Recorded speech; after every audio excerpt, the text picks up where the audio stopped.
Բարև ձեզ հարգելի հայրենակիցներ, ուղիղ եթերում Նոյան Տապանն է, տաղավարում հյուրընկալել են Պաշտպան հայրենյաց ազգային մշակութային հիմնադրամի նախագահ պատմաբան Գագիկ Սաֆարյանին։ Նոյան Տապանի հետևորդներին հիշեցնեմ, որ ուղիղ եթերները կարող եք հետևել Նոյան Տապանի պատրոնում, Facebook-յան եւ YouTube-յան էջերում։ Բարև ձեզ, պարոն Սաֆարյան, շնորհակալ եմ, որ մեր տաղավարում եք։ Նմանապես ես։ Պարոն Սաֆարյան, անդրադառնանք հունիսի 28-ին Իսրայելի կառավարությունը պաշտոնապես ճանաչեց հայոց ցեղասպանությունը։ Բանաձևը ներկայացվելու Իսրայելի խորհրդարան, վերջնական քվեարկության եւ Իսրայելի արտգործնախարարը նշում է, որ ճանաչումը բարոյական թե պատմական պարտականություն է։ Նեթանյահուն հայտարարել է, որ աջակցում է հայոց ցեղասպանության ճանաչման նախագծին։ Արձագանքներ են եղել Թուրքիայի կողմից եւ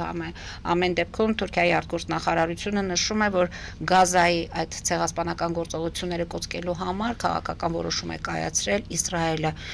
Ինչ խաղ է խաղում Իսրայելը, սա ում համար է եւ որտեղ ենք մնում մենք։ Ուզում եմ ասել, որ կարծեք թե թեժ գարնանը պիտի փոխարինելու գալ հանգիստ ամառը, բայց բանից պարզում է, որ իրադարձությունների զարգացումը այնպես է ստացվում, զարգացումը տանում է նրան, որ թեժ գարնանը փոխարինում է թեժ ամառը։ Սպասվելի էր սա։ Ամիսներ շարունակ, ամիսներ առաջ դեռևս խոսակցություններ կար իսրայելական տարբեր շրջանակների հասարակական, քաղաքական, ինչու՞ չի նաև պետական որոշակի պաշտոնյան որոշակի պետական շրջանակներից, որ Իսրայելը պատրաստվում է հայոց ցեղասպանության վերաբերյալ բանաձև ընդունել։ Պաշտոնապես ընդունել դժվարանում եմ ասել, կառավարությունն է ընդունել, որը պիտի վավերացնի խորհրդարանը, Կնեսետը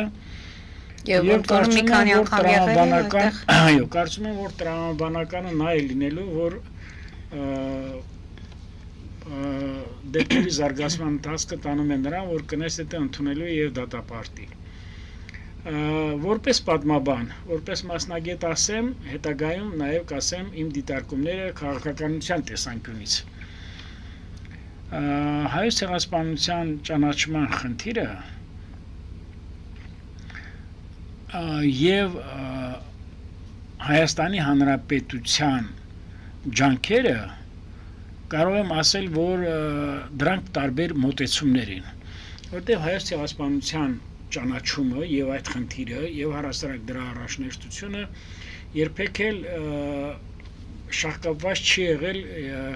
Հայաստանի Հանրապետության, Հայաստանի կառավարության քաղաքականության հետ։ Երբեք առաջնահերթություն չի ունեցել հայոց ցեղասպանության ճանաչումը կառավարության կողմից, ընդհակառակը։ Դեռևս 1987 թվականի ամռանը, երբ որ Եվրախորհրդարանը դատապարտեց հայոց ցեղասպանությունը, դե բնական էր խորհրդային Հայաստանը չէր կարող այդպիսի նախաձեռնություն դրսևորել։ Այնպես որ ես կուզենամ սրանք բաղդատել, սրանք տարբեր բաներ են, 90-ական թվականներից սկսած Սփյուռքում գործող հայկական կազմակերպությունները, հայրենասիրական կազմակերպությունները, հայդատի գրասենյակները, լոբիստական կազմակերպությունները ջանք ու երանգ չեն խնայել հայոց ցեղասպանության ճանաչման ուղղությամբ։ Բայց այստեղ մի այլ խնդիր կա, ես որպես պատմաբան արդեն դիտարկեմ, ասեմ, որ տեսանկյունից։ Հայոց ցեղասպանության ճանաչման խնդիրը դա դիտարկել որպես ինչ-որ տարբեր երկրների կողմից հերթական ապացույց Թուրքիայի հետ կամ Թուրքիային բերել արճակատման կամ չգիտեմ տետատետ դեմ առ դեմ կանգնեցնել։ Այսինքն ինչպես վարչապետն է ասում, զենք են օգտագործում։ Ես դեռևս դրան չեմ ուզում անդրադառնալ։ Ուզում եմ ասել հետևյալը. 1919 թվականի գարնանը եւ աշնանը Օսմանյան կայսրությունում տեղի է ունեցել բազում դատավարություններ, ու հայոց ցեղասպանության, չասեմ, հայերի հանդեպ կոտորածների բարբարոսությունների վերաբերյալ եւ երիտթուրք պարագլուխները բոլորը ենթարկվել են մահապատժի։ Մի մասը հերրակակարգով։ Մահապատժի են ենթարկվել նաեւ հայոց ցեղասպանություն իրագործած բազմաթիվ կազմակերպությունների ներկայացուցիչներ եւ ուրեմն զինվորականներ։ Եվ տասնյակ մարդիկ, հարյուրավոր մարդիկ նետվել են Մալթայի բանտը։ Եվ դա դատարանի որոշմամբ, Օսմանյան կայսրության բարձր դատարանի որոշմամբ։ եւ այդ բոլոր փաստաթղթերը կան, այսինքն իրենք թուրքերը Օսմանյան կայսրության կառավարությունը եւ դատական ատյանները խստիվ կերպով դատապարտել են հայոց ցեղասպանությունը։ Այնպես որ եթե մենք պիտի Թուրքիայի ղեկավարության, թուրքական կառավարության հետ սա պիտի քննարկենք կամ ասենք սա է եղել, մենք այստեղ անելիք չունենք, որովհետև բավական է նրանց ասել, որ դուք եք ինքներդ ընդունել եւ դատապարտել։ Այլ բան է, որ այն ժամանակ օգտագործվել է կոտորածներ, ջարդեր, չէ, մասակ կամ ասենք crime action եւ այլ, բայց այս ցեղասպանություն տերմինը սոյքրեմ, ոնց որ իրենք թուրքերն են ասում, բոլորս գիտենք, որ դա օգտագործվել է երկրորդ աշխարհամարտից անմիջապես հետո լեհ կամ հրյա Լեհաստանի հրյա Ռաֆայել Լեմկինի ուրեմն հայտնի աշխատությունների շնորհիվ։ Այնպես որ սա պատմագիտական տեսանկյունից ասեմ, եւ վերջին հաշվով ես ասեցի, որ մեկը թուրքական կամ Օսմանյան կայսրության բարձր դատարանի եւ նրանց դատական ատյանների կողմից, այլ բան է հետագայում բոլորս գիտենք նաեւ դրանք ինչպես են ազատ արձակվել, դրանք տարբեր մոտեցումներ են, չեմ ուզենա այդքան խորանամ, եւ հատկապես նաեւ Միացյալ Նահանգների կողմից ընդունված հայոց ցեղասպանության ճանաչման դատապարտման այդ փաստը, որը ամենաճճացող եւ ուրեմն անառարկելի մոտեցումն է։ Այնպես որ ես ինքս սա համարում եմ հերթական, ասենք պատմագիտության տեսանկյունից, գիտության տեսանկյունից համարում եմ հերթական ուրեմն քայլը այս ուղղությամբ, առավել եւս որ մի երկիր է ընդունում հայոց ցեղասպանությունը, որի համար հոլոկոստը ամեն ինչով, ուրեմն այս ոլորտում ամեն ինչով անառարկելի եւ ուրեմն այլընտրանքից դուրս է եւ ամենաառաջնահերթ խնդիրն է, առաջնահերթ դատապարտումն է մարդկության կողմից։ Նկատի ունեք, որ արդարության համար է այս ամենը անում մի երկիր, Ես կարծում եմ, սա ավելի շատ հիմա ես անցնենք քաղաքականությանը, սա ես կարծում եմ ավելի շատ պետք է դիտարկել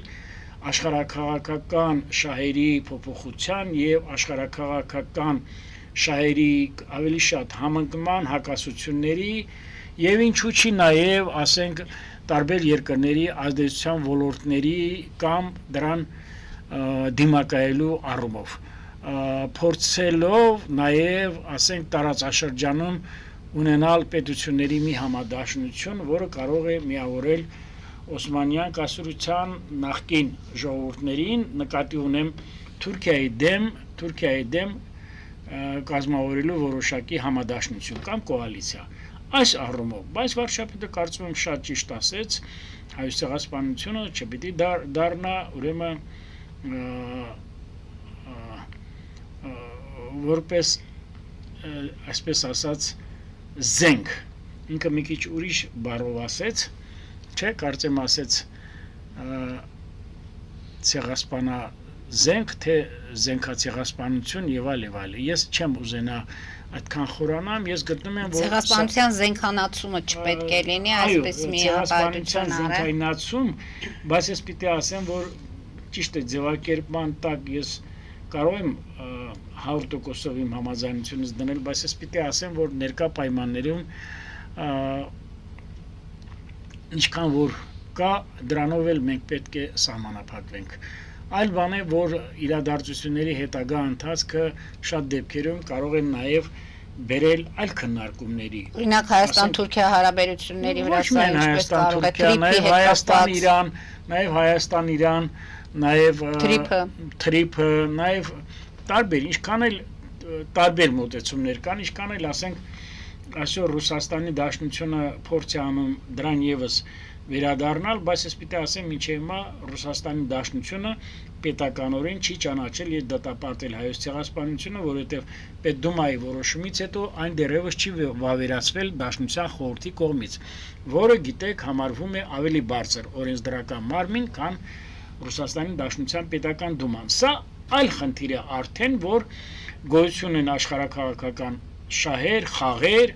Եվ ես պիտի ասեմ, որ Եվ Հայաստանը որտեղ է մնում, այսինքն սա մեր դեմ է։ Ես կարծում եմ, որ մեր հավասարակշռման եւ հավասարակշռված արտաքին քաղաքականությունը թույլ է տալիս ասելու, որ մենք սրան վերաբերվում ենք որպես ասենք այնքանով որքանով ընդունվեց վերջ արդյոք մենք պիտի մոռանանք, որ նոյեմբերի 9-ի փաստաթղթով հատկապես 9-րդ կետով, որ պիտի ամբողջ Սյունիքի տարածքով երկայնքով տարանցիկ ճանապարհը Նախիջևանից դեպի Հորադից դեպի Ադրբեջան ապահովեր Ռուսաստանի Դաշնության ԱԴՑ-ի սահմանապահ զորքերի վերահսկողության ներքո եւ պիտի ասեմ, որ դրան կարողացա դիմակայել միայն ու միայն Իրանը եւ Իրանի շնորհիվ է, որ այդ կետը չիմպլեմենտացվեց եւ նաեւ 3+3 ձևաչափի ներդրումը այստեղ, որը հղի է նաեւ վտանգավոր հետևանքներով եւ այս դիտարկման տեսանկյունից ես պիտի ասեմ, որ մենք պետք է ունենանք այն ինչ որ կա, որպես փաստ, այլ բան ես ասել չեմ կարող, որովհետեւ ասում եմ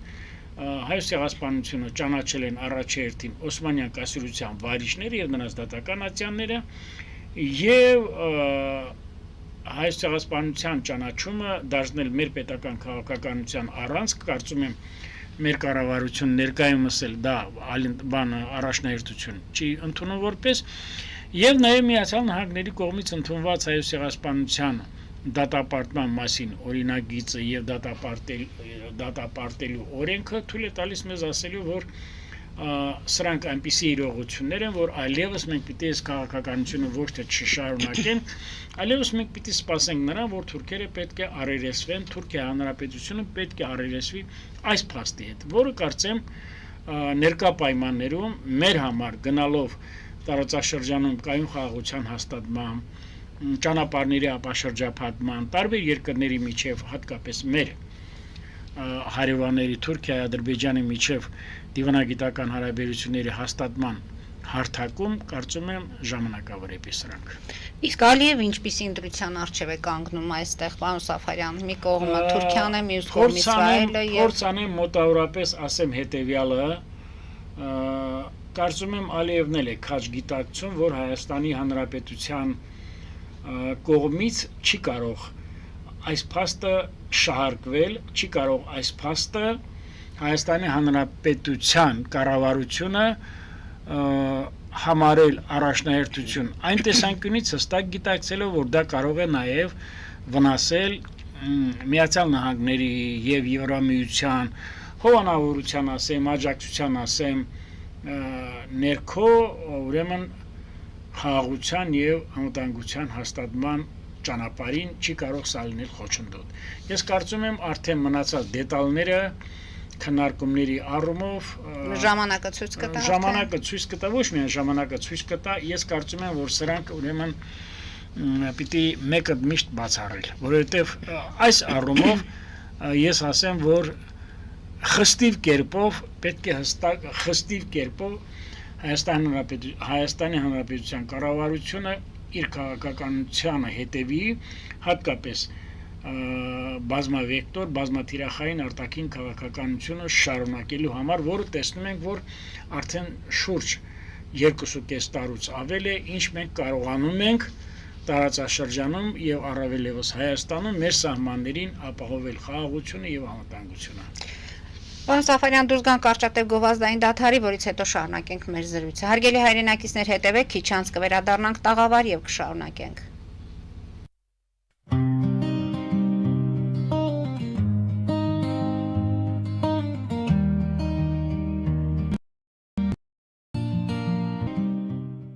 Ֆելիչե ժամանակակից ատամնաբուժական կլինիկա։ Այստեղ հարմարավետությունն ու խնամքն առաջնային են։ Այստեղ կիրառվում են ատամնաբուժական ամենաժամանակակից տեխնոլոգիաներ, ճշգրիտ ախտորոշում, արդյունավետ բուժում, նուրբ փորձառություն եւ անհատական մոտեցում։ Սկսած սովորական մանրուքներից մինչև առաջադեմ ընթացակարգեր, այստեղ դուք գտնվում եք բարձր որակավորում ունեցող եւ փորձառու ատամնաբուժական մասնագետների ձեռքերում։ Մեր բարեկամական եւ հյուրընկալ անձնակազմն այստեղ է յուրաքանչյուր այցը հաճելի դարձնելու համար։ Ֆելիչե։ Ձեր առողջ եւ ամենաերջանիկ շփիտը սկսվում է այստեղից։ Եկեք եւ բացահայտեք նորարարության փորձագիտության եւ կարեկցանքի կատարյալ համադրությունը։ Երևան Post-ը Գրանադայի ուզում տեղեկացնում է։ Դրամական փոխանցումներ 1%-ով։ Օդանավով 1 պաունդը 2.99։ Նավով ուղարկեք 1 արկղ, երկրորդ արկղը անվճար։ Ավտոմեքենաների փոխադրում անհավատալի արժեքներով։ Ինչպես նաև կահույք եւ մեծ չափի բեռների փոխադրում։ Jackpot հագուստի խանութը երկրորդ մասնաճյուղն է բացել Գլենդելի սրտում, որտեղ կարող եք ձեռք բերել եվրոպական եւ ամերիկյան ընտիր հագուստեղեն, կոշկեղեն, աքսեսուարներ, պայուսակներ ամենահարմար արժեքներով։ Նաեւ կարող եք ցանկացած ապրանք պատվիրել եւ ձեռք բերել կարճ ժամանակում։ Jackpot-ի Գլենդելի հասցեն է 1135 North Pacific Avenue, հեռախոս 818 813 2252։ Jackpot հագուստի լավագույն կենտրոնը Գլենդելում։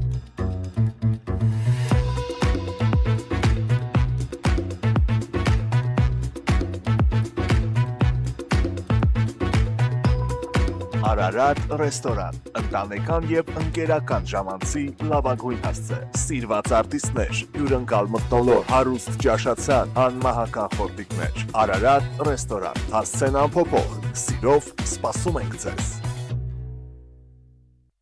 Լավագույն պաղպաղակ, բնական, համեղ եւ մատչելի գներով պաղպաղակը կարող եք ձեռք բերել բոլոր հայկական խանութներում։ Պահանջեք հայկական պաղպաղակ, Թամարա պաղպաղակ։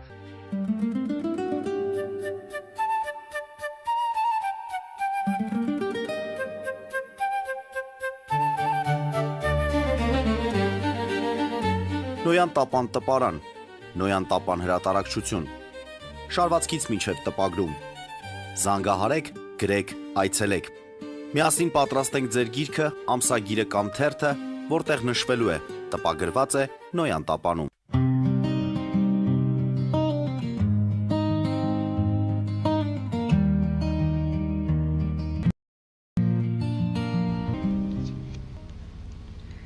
Արգելի հայրենակիցներ, Նոյան տապանը կրկին եթերում է։ Պարոն Սաֆարյան, եթե ամփոփենք փաստորեն, Իսրայելը երբեք չի էլ ցանկացել իր հարաբերությունները վատթարացնել Թուրքիայի եւ Ադրբեջանի հետ եւ ինչու հենց հիմա որոշեց այս ամենը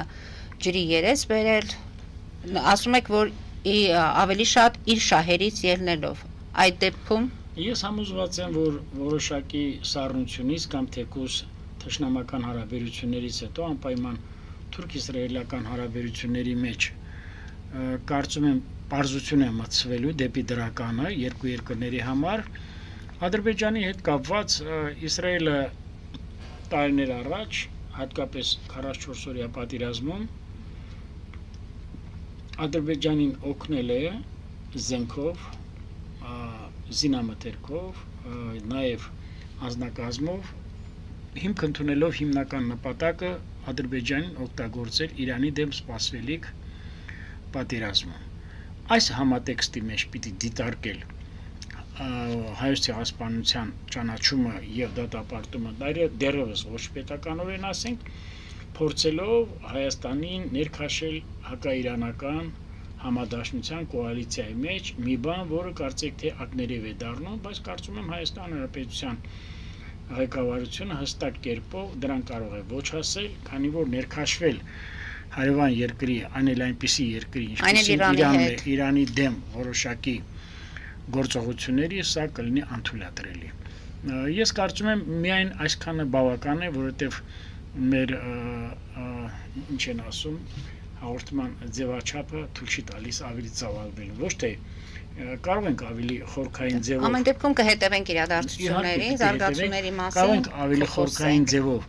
մանրամասնել եւ կատարվածը եւ ապագան, բայց կարծում եմ սրանով բավարարվենք։ Հիմա անդրադառնանք, թե ինչ է տեղի ունենում ներքաղաքական կյանքում։ Պարոն Սաֆարյան, փաստորեն Սահմանադրական դատարանում նիստերը կարծես թե թեժ են, եւ լեզվակռիվները, եւ մեղադրանքներ են։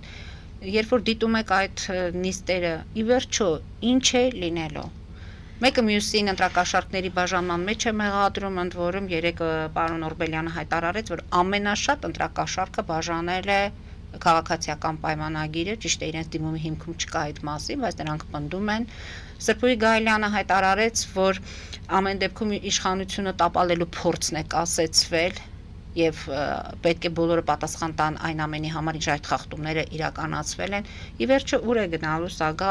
Բարգավաճ Հայաստանի ձայների մասին են խոսում, որ գողացվել են։ Ինչ է լինելու սահմանադրական դատարանից։ Ես ապշած եմ նման մոտեցումներից, իրարամերժ եւ հակոտնյա դրսևորումներից, բայց ես փորձեմ մի քիչ, ինչպես են ասում, փակագծեր բացել եւ իրադարձությունների մեջ խորանալ։ Ես հակված եմ եղել, որպեսզի ապրիլ ամսին կենտրոնական դրական հանձնաժողովը եւ Հայաստանի կառավարությունը այդ երեք քաղաքական ուժերի դեմ այնպիսի ուրեմն քրեական գործեր հարուցել, որ այդ երեք ուժերը օրենսդրական ճանապարհով իրավունք չունենային մասնակցել 2026 թվականի հունիսի 7-ի համապետական ընտրություններին։ Փաստերը առերևույթ են, հանցագործությունները կան, տասնյակներով, հարյուրավոր, հազարավոր եւ ավելի շատ պիտի հենվեր այդ երեք ուժերի քաղաքական այսպես կոչված, որովհետեւ ես դրանց քաղաքական ուժեր չեմ համարում, ես դրանց համարում եմ քաղաքական բանդաներ, քաղաքական ոհմակներ, դրանց ներկայացուցիչները ամբողջովին խրված են եղել բազում հանցագործ արարքների մեջ։ Բայց եւ այնուհետեւ ընթացքն ցույց տվեց, որ աշխարհակերության դեպքերը անասելի ծավալների են հասել։ Գալով նրան, որ Բարգավաճ Հայաստանի եւ Հայաստան Դաշինքի ուժեղ Հայաստան դες դրանց համարում եմ մեկ ուղղություն ընդամենը, որովհետեւ դրանք ընդամենը խամաճիկի պես սնվում են եւ առաջնորդվում են եւ ղեկավարվում են մի կենտրոնից։ Ես պիտի ասեմ, որ դրանց փաստաբաններին սկսած 2018 թվականից ես դրանց չեմ դիտարկում որպես իրավաբաններ, որպես փաստաբանական ծառայություն մատուցողներ։ Եվ իրանց այդ ինչ որ փաստաբանական ընկերություն կար, որ կարծեմ ղեկավարը մահացավ, Ասատրյանը, եւ ինչու՞ չի նաեւ սկսած նրանից, երբ որ նրանք պաշտպանում են Ռոբերտ Քոչարյանի ուրեմն շահերը դատարաններում։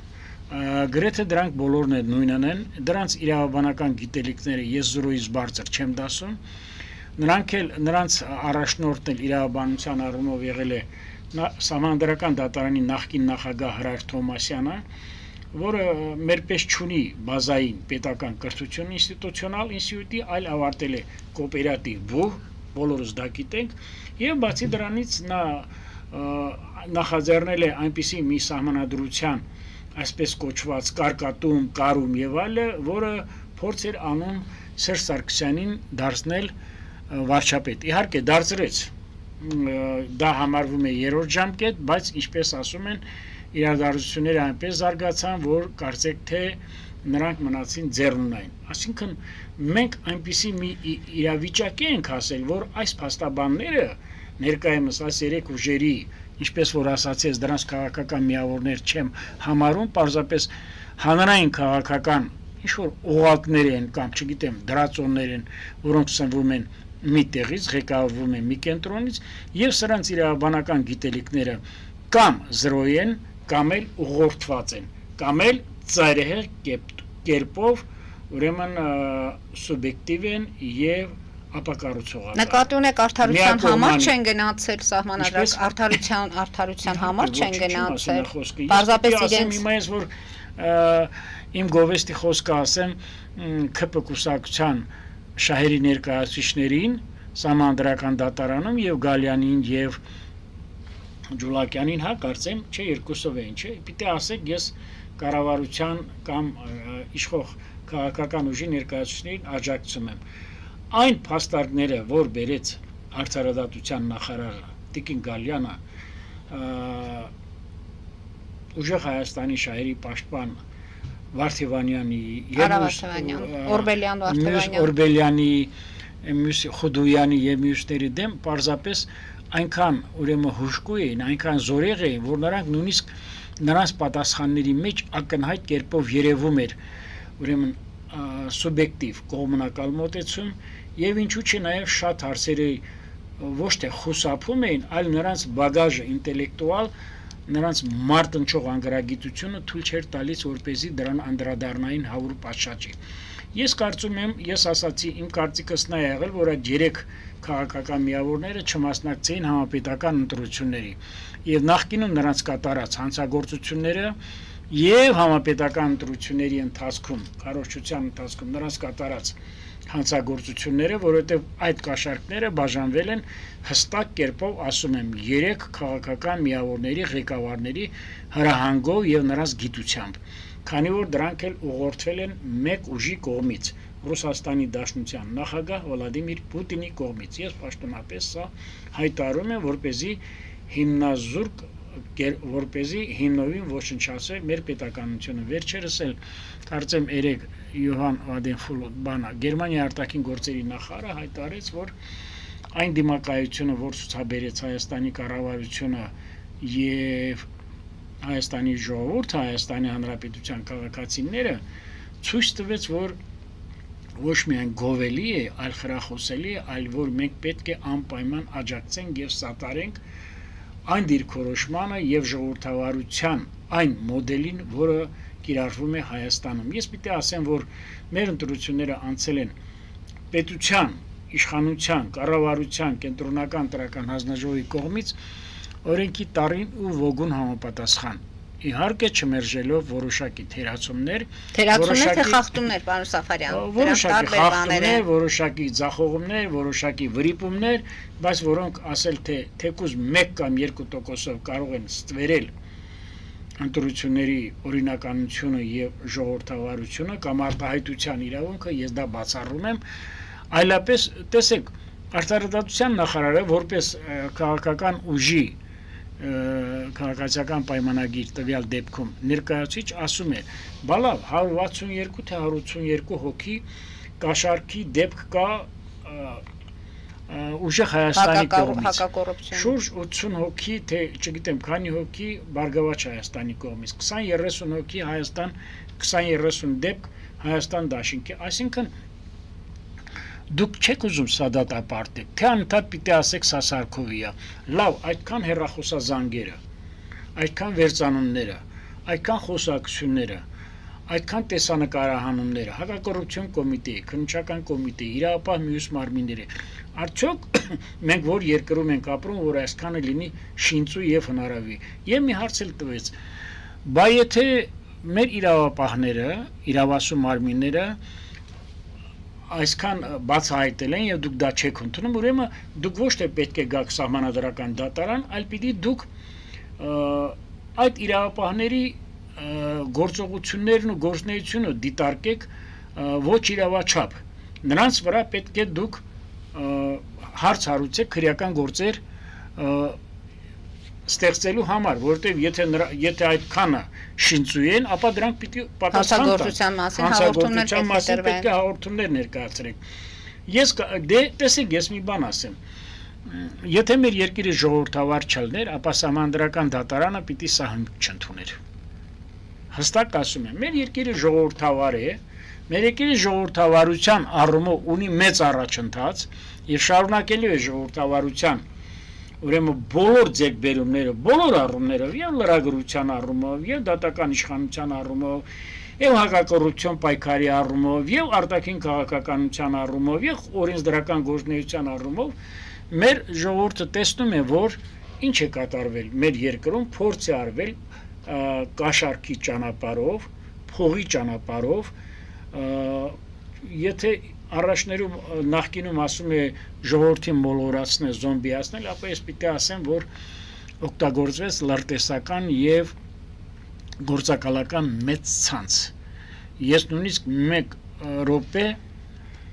չեմ ապշում եւ արդեն չեմ զարմանում, որ այստեղ ովքեր են եղել ընդգրկված։ Հիմա թվարկեմ։ Եթե նախկինում մենք ասում ենք հայբրիդային սպառնալիքներ, հայբրիդային պատերազմ կամ soft power, չէ, հիմա ես հստակ կերպով ասում եմ, որ ոչ, ընդգրկված են եղել հակապետական գործունեության մեջ, ովքեր։ Առաքելական եկեղեցու վերնախավը։ Դա ձեր կարծիքն է։ Իր վերնախավը, իր բարձր եպիսկոպոսներով ներառյալ նաև ուրեմն ճակերտավոր կաթողիկոսով։ Բայց հիմա լուր է եկեղեցին։ Եկեղեցին եթե չի շնորհավորել կառավարությանը, եթե չի շնորհավորել քաղաքական ուժին հաղթանակի համար կամ հաջողության համար, Դե քանի դեռ վիճարկվում են արդյունքները, գուցե շնորհավորանքները պետք չեն։ Ինքը նա պիտի եկեղեցին պիտի դրան չսպասեր։ Առաջինը պիտի եկեղեցին շնորհավորեր, որովհետև եթե նա զորավիգ է պետությանը եւ երկրորդ տեղի են ունեցել անցնցում իրադարձություններ, համապետական ընտրություններ, նա պիտի արդյունքները առաջինը պիտի նա ողջուներ եւ շնորհավորեր։ Բայց հաշվի առնելով այս իշխանությունների եւ դրանց իմ արժի համակարգը այլևս այնպեսին է, որ ես թույլ չեմ տա։ Անկախ ամեն ինչից ինչպես էր հարաբերությունները, պետք է այս փորձը, այս քայլը արվեր եկեղեցու կողմից։ Կարծում եմ անպայման։ Ես թույլ չեմ տա այս շնաբարո բարոյազուրկ հոգեվորականների վերաբերյալ այլևս շատ խորանալ, որովհետև իմ կարծիքս դուք լավ գիտեք,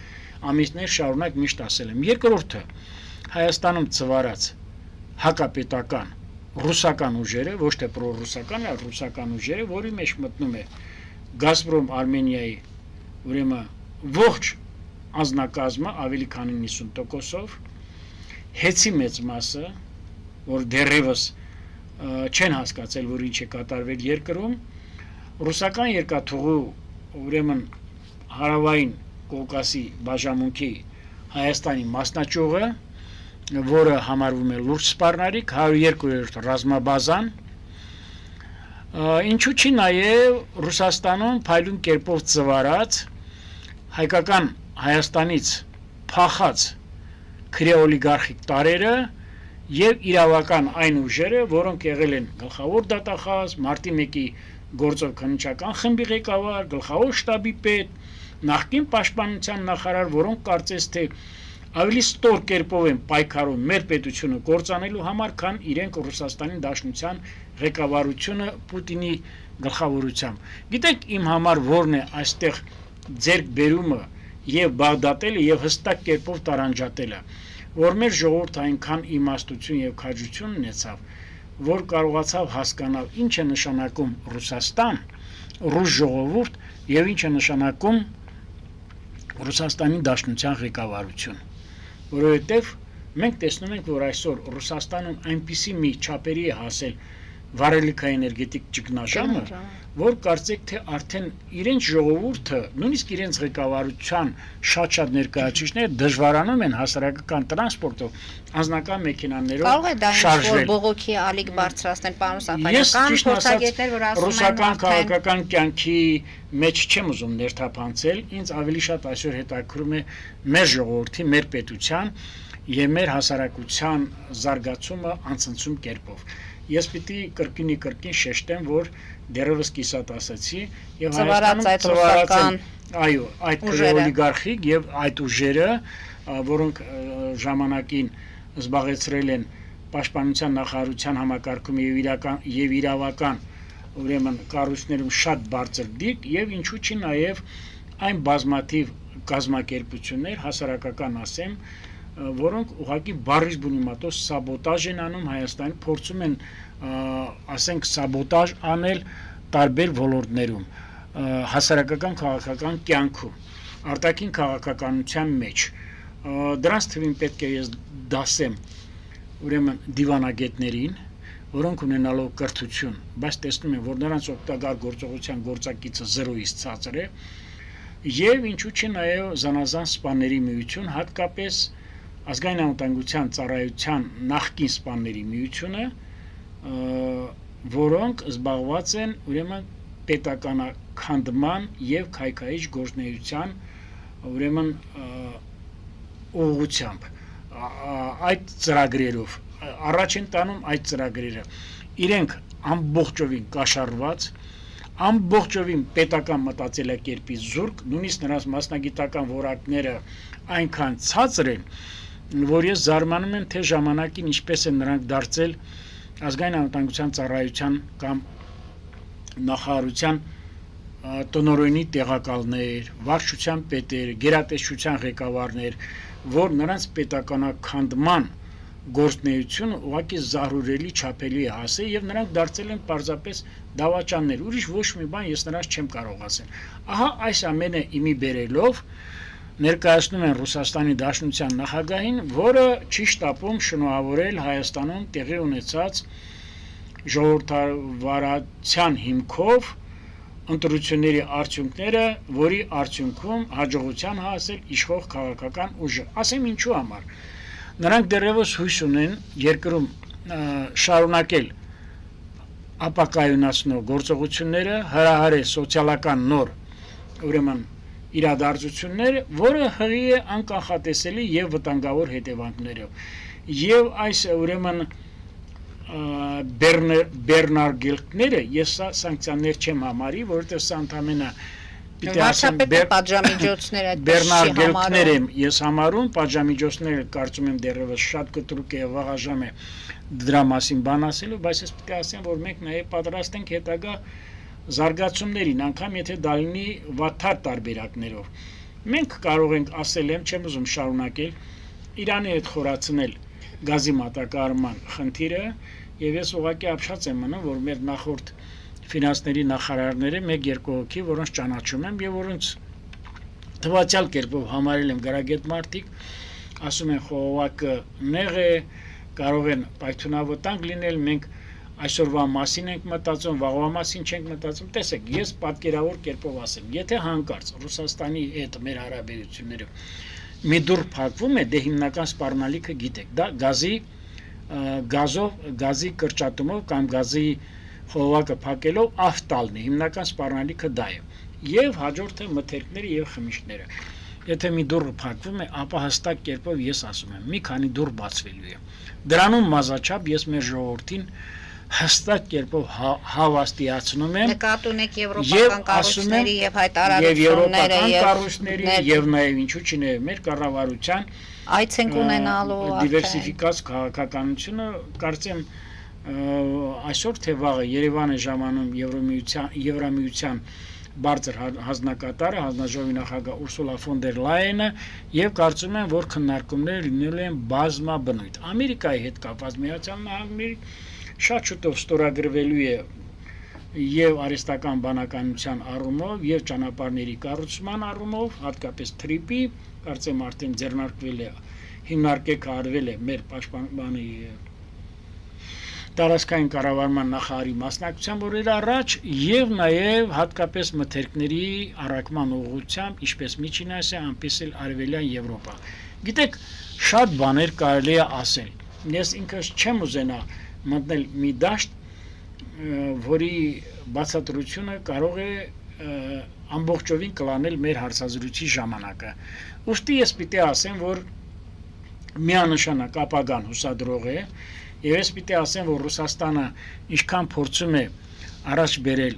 մեր մոտ ապակայունացնող իրավիճակ, դա իր մոտ չի ստացում, ավելի է ձախողվում։ Ինչքան փորձում է բեռնարկելքները խստացնել,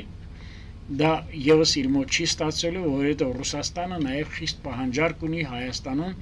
արտադրվող եւ մթերքների եւ խմիչքների եւ բազում այլ սարքավորումների տեսանկյունից։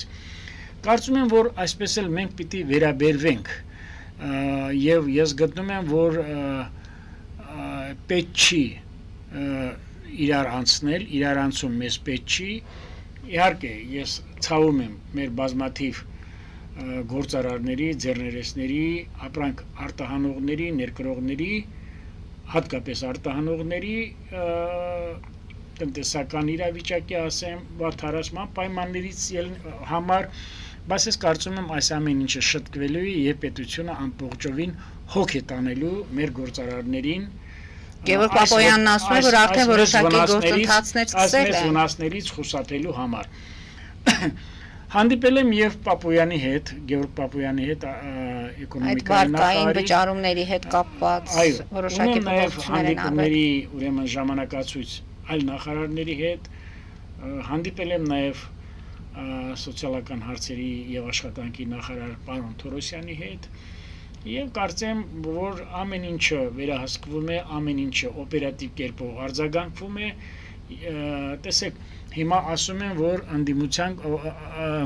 մի հարց փակ մնաց,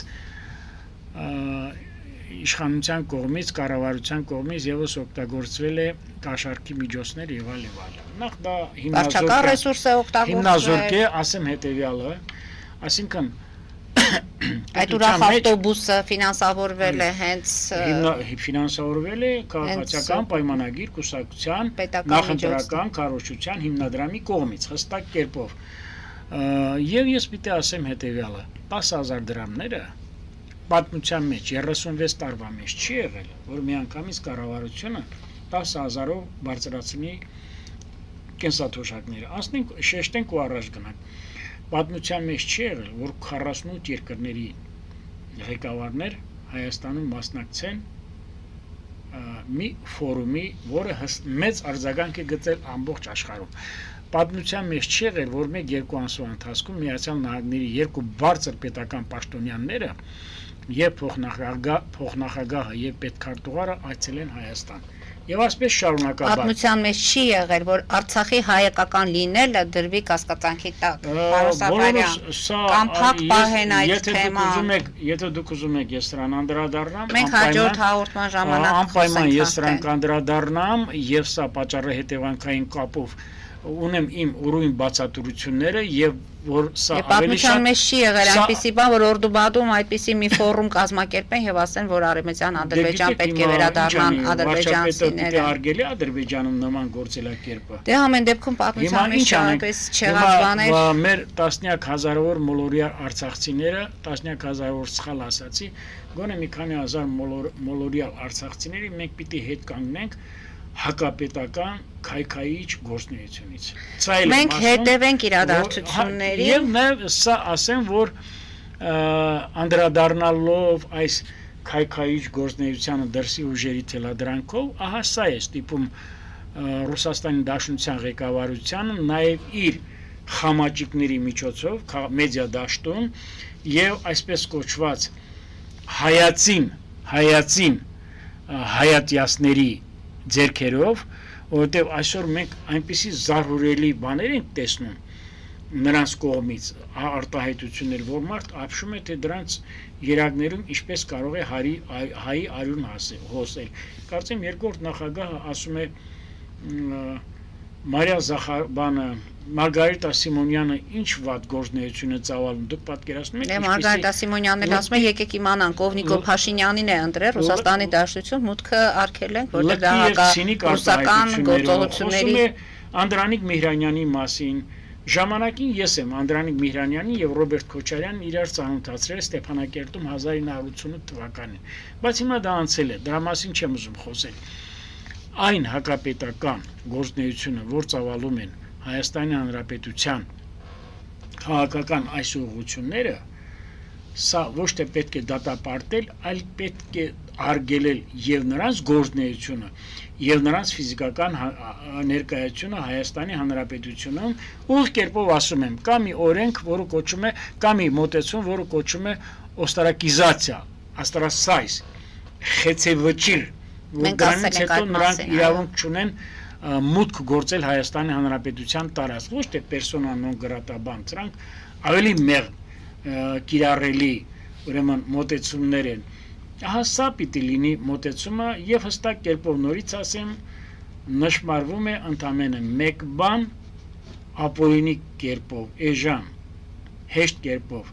ձեկ բերած իրենց սեփականությունը պահպանելու նպատակով։ Միայն ու միայն նրանց քայքայիչ եւ պարակտիչ գործունեության հիմնական նպատակը սա է։ Պարոն Սաֆարյան, իրադարձություններին հետևենք, որտեղ մի քանի օրից հետո կունենանք Սահմանադրական դատարանի որոշումը արդյունքների հետ կապված, կտեսնենք ինչ քաղաքականություն կվարի ընդդիմությունը, ընդ որում նախատեսում են, խոսում են նաև Ծառուկյան, Կարապետյան, Քոչարյան հանդիպման մասին, կտեսնենք ինչ են որոշելու։ Հետագան հիմա եթե ունենք մի քանի րոպե հետագան այս երեք ուժերի, այսպես կոչված ուժերի համախմբան առումով բերելու է ամբողջովին կործանման այս երեք քաղաքական ուժերի։ Նրանց կործանմանը, հենց իրենք են կործանվելու։ Ամբողջովին նետվելու է քաղաքական աղբաման, ասեմ ինչու։ Այլևս ակնհայտ է դարձել կաշառքով նրանց օրենսդրական մարմնում տեղ գրավելու այդ մեծ ուրեմն այդ մոլուցքը այլևս բացահայտված է։ Եվ նրանց հաջորդ ուղղությունը փողոցային պայքար կլինի, օրենսդրական գործունեություն կլինի, հիմնված է լինելու միայն ու միայն այն հիմքի վրա, որ նրանք կաշառքով են հասել այդ ամենին։ Այլևս ակնհայտ է, որ նրանք փողով են փորձել կործանել հայոց պետականությունը։ Այլևս մեր ժողովրդին ակնհայտ է դարձել, որ քաղաքացիական պայմանագիր իշխող քաղաքական ուժը Նիկոլ Փաշինյանի գլխավորությամբ կարողացավ կանգնել եւ վճռականապես ոչ ասել Հայաստանի կողմից արտաքին ուժերի կամ արտաքին երկրների, այլ երկրների կողմից Հայաստանը ղեկավարելու փորձին։ Այլևս մեկընդմիշտ վերացել է։ Սակայն ես պիտի ասեմ, կա մի բաց եւ կա մի արատավոր, ուրեմն հետագից, որին ես ուզում եմ անպայման անդրադառնալ։ Այս 3 քաղաքական միավորների հայտնվելը ազգային ժողով իմ մոտ մեծ կասկած է հարուցում հետագա որոշումների, հատկապես երբ որ պահանջվում է ուրեմն սահմանադրական մեծամասնության ներկայության որոշումների ընդունմանը, որովհետև սրանք կարող եմ թվարկել բոլորը այս 3 ուժերի կողմից ընտրվել են միայն ու միայն կաշառքի ճանապարհով։ Եվ սա է, որ շատ օրենքների ընդունման դեպքում օրենքների լեգիտիմությունը լինելու է խիստ խնդրահարույց եւ կասկածելի։ Եվ ես կարծում եմ, ճիշտ է, ընտրությունները ես համարում եմ ոչ թե ցնցումներ, բայց որոշակի առումով upheaval-ներ, սոցիալական երևույթներ, որը կարծեք թե հասարակության մեջ բնականոն զարգացումը որոշակի առումով խաթարվում է կամ կանգնում է։ Բայց ես կարծում եմ, որ հետագայում պետք է լինի նաև որոշակի առումով հիմք ստեղծել նոր ընտրությունների, թեկուզ 1 կամ 2 տարի հետո անցկացնելու համար, եւ ես կարծում եմ այդ վճռականությունը եւ մեր իշխանությունը եւ կենտրոնական ընտրական հանձնաժողովը եւ իշխող քաղաքական ուժը ունենալու են նման համարձակություն գնալու դրան, որտեղ դա է պահանջում մեր Հայաստանի Հանրապետության քաղաքացիների եւ Հայաստանի Հանրապետության պետական շահը։ Տեսեք, ամբողջ օրը ես դիտում եմ թեկուզ 3 րոպեով 5 րոպեով ռուսական ալիքների այդ լուտանքները, այդ այլասերված երույթները, նույնիսկ նրանք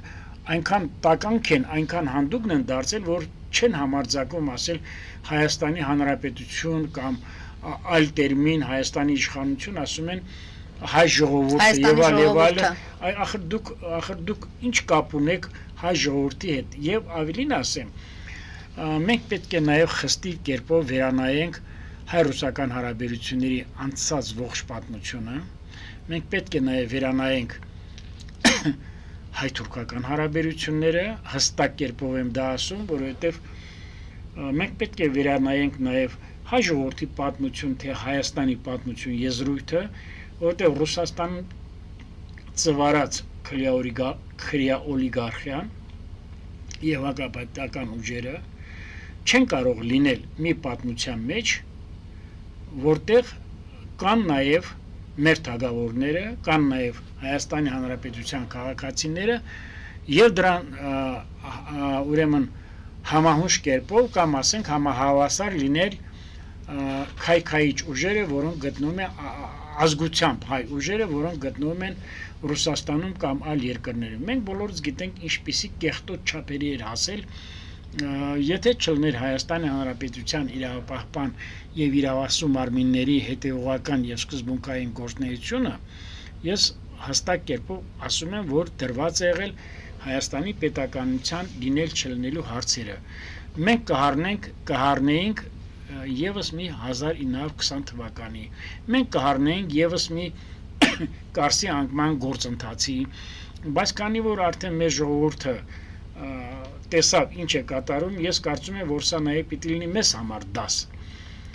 Տեսեք, ես մեկ-մեկ հարցազրույցներ եմ տալիս եւ վերջին վարքյանին ինձ ասում են, պարոն Սաֆարյան, ձեր ժամանակը լրացել է։ Ես եմ Ախր ինչու պիտի իմ ժամանակս լրանա, երբ որ ես ասում եմ այն բաները, որ մեր ժողովուրդը սա հստակ կերպով պետք է պատկերացում կազմի, որ մեր ժողովուրդը հստակ կերպով պետք է հասկանա, որ հարավային Կովկասում, հարավ-արևելյան Եվրոպայում հիմա Ռուսաստանի Դաշնության ցանկացած ներկայություն կլինի 102-րդ ռազմաբազայի, կլինի ֆիզիկական ներկայություն, կլինի այս ուրեմն գործակալական ցանցի ներկայացուցիչների միջոցով, դա ապակառուցողական է, դա անկայուն իրավիճակ է ստեղծելու հարավային Կովկասում եւ երեք երկրների հարաբերությունները, որ կարող են զարգանալ բնականon կերպով եւ ճանապարհների ապաշրջափակման եւ երկաթուղու ապաշրջափակման եւ ինչու՞ չէ նաեւ առևտրատնտեսական հարաբերությունների հիմնադրման մեկնարկի եւ աշխուժացման եւ ինչու՞ չէ նաեւ ուրեմն տնտեսական ինտեգրացիայի խորացման Ռուսաստանի Դաշնությունը փորձ է անում այսօր էլ ամեն կերպով խափանել այսպիսի ուրեմն իրավիճակը հարավային Կովկասում։ Ես կարծում եմ, որ սա արդեն պարզից էլ պարզ է եւ Սահմանադրական դատարանի որոշումը իմ համար այն գլխից էլ պարզ է եղել, որ ինչպիսի որոշում պետք է լինի, այլևս չեմ խոսում, որ մենք Սահմանադրական դատարանում ունենք այսօր այնպիսի դատավորներ, այնպիսի ներկայացուցիչներ, որոնք կարողանում են անկաշկանդ կերպով աշխատանք տանել եւ խոսել այս երեք ուժերը, հատկապես Հայաստան Դաշնքի ներկայացուցիչները Սահմանադրական դատարանի որոշումից կամ ուրեմն սուբյեկտիվ մոտեցումից, գիտեք ինչ, ասում են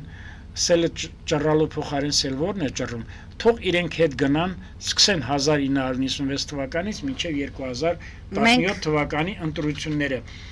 եւ խցիկների, քվյախցիկների գողությունը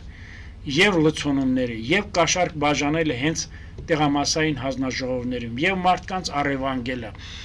եւ ուրեմն չգիտեմ, այլևս չեմ խոսում հասարակական բարքերի մասին, որ ես մի հարցազրույցի ժամանակ ասել եմ, որ մի երկրում, որտեղ թեկուզ փոխաբերական իմաստով ասեմ, մետաֆորայի տեսանկյունից ասեմ, որտեղ եղել է մարդակերություն, որտեղ մարդկանց առևանգումը եղել է սովորական բան։ Եթե մենք խոսում ենք Սարդարապետի ճակատամարտից, դրան զուգահեռ մենք ունեցել ենք Տեցի կռուգի ճակատամարտը, չգիտեմ, եւ այլ, եւ այսքանից հետո այս ուժերը,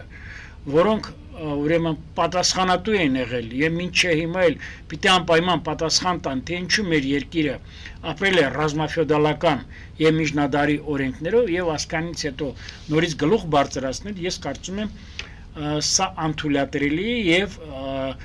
վերջին իմ նախադասությամբ ասեմ, որ վերադարձ անցյալին այլևս բացառում է եւ այն հոխորտացող անձերը, որոնք փորձում են անցյալի ոճով նորից խոսել մարդկանց հետ եւ այլ, ես պիտի ասեմ, որ սա նրանց համար լինելու է շատ ծանր։ Նրանք պիտի ընտրեն կենաց եւ մահու ճանապարհը։ Շնորհակալություն, պարոն Սաֆարյան, այսօրվա մեր հաղորդման համար իրադարձություններին հետևենք, հարկ լինելու դեպքում կհանդիպենք այս տաղավարում։ Հարգելի հայրենակիցներ, այսօր այսքանով ավարտում ենք, հետևեք զարգացումներին, մնացեք խաղաղությամբ։